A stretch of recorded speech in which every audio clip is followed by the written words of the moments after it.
The disappearance of Rome's Ninth Legion has long baffled historians, but could a brutal ambush have been the event that forged the England-Scotland border, asks archaeologist Dr. Miles Russell, of Bournemouth University. One of the most enduring legends of Roman Britain concerns the disappearance of the Ninth Legion.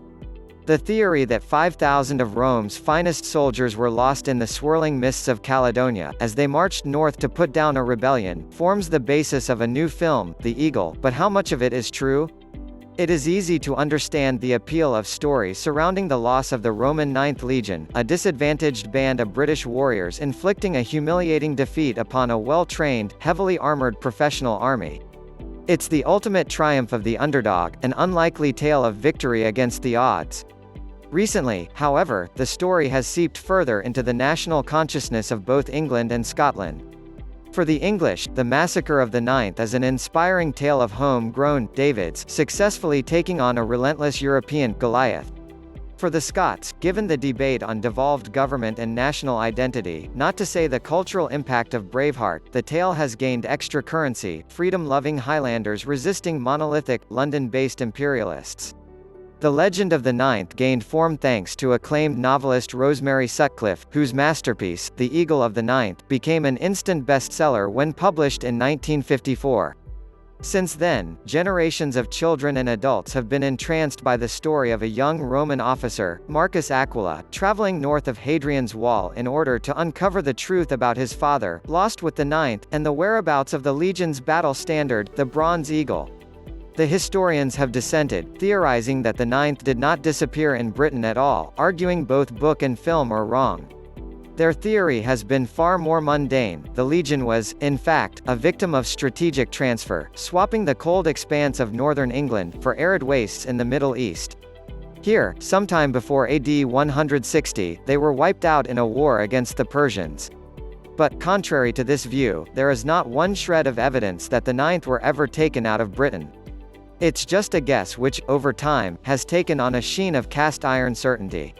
3 stamped tiles bearing the unit number of the Ninth found at Nijmegen, in the Netherlands, have been used to support the idea of transfer from Britain. But these all seem to date to the 80s AD, when detachments of the Ninth were indeed on the Rhine fighting Germanic tribes. They do not prove that the Ninth left Britain for good. In fact, the last certain piece of evidence relating to the existence of the Legion from anywhere in the Roman Empire comes from York, where an inscription, dating to AD 108, credits the Ninth with rebuilding the fortress in stone. Sometime between then and the mid-2nd century, when a record of all legions was compiled, the unit had ceased to exist. But what happened to the Ninth? The early years of the 2nd century were deeply traumatic for Britannia. The Roman writer Fronto observed that, in the reign of the Emperor Hadrian AD 117–138, large numbers of Roman soldiers were killed by the British. The number and full extent of these losses remain unknown, but they were evidently significant. The anonymously authored Augustan history, compiled in the 3rd century, provides further detail, noting that when Hadrian became emperor, the Britons could not be kept under Roman control.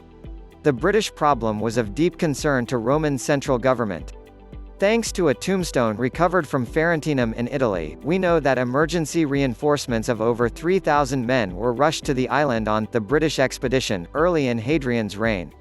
The emperor himself visited the island in AD 122, in order to correct many faults, bringing with him a new legion, the 6th. The fact that they took up residence in the legionary fortress of York suggests that the great losses of personnel, alluded to by Fronto, had occurred within the ranks of the Ninth. It would seem that Sutcliffe was right after all.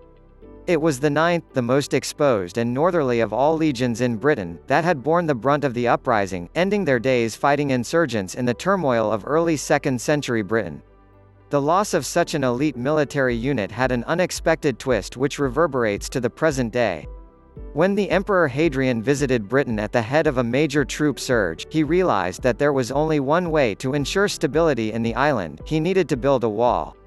Hadrian's Wall was designed to keep invaders out of Roman territory as well as ensuring that potential insurgents within the province had no hope of receiving support from their allies to the north. From this point, cultures on either side of the Great Divide developed at different rates and in very different ways. The ultimate legacy of the ninth was the creation of a permanent border, forever dividing Britain. The origins of what were to become the independent kingdoms of England and Scotland may be traced to the loss of this unluckiest of Roman legions.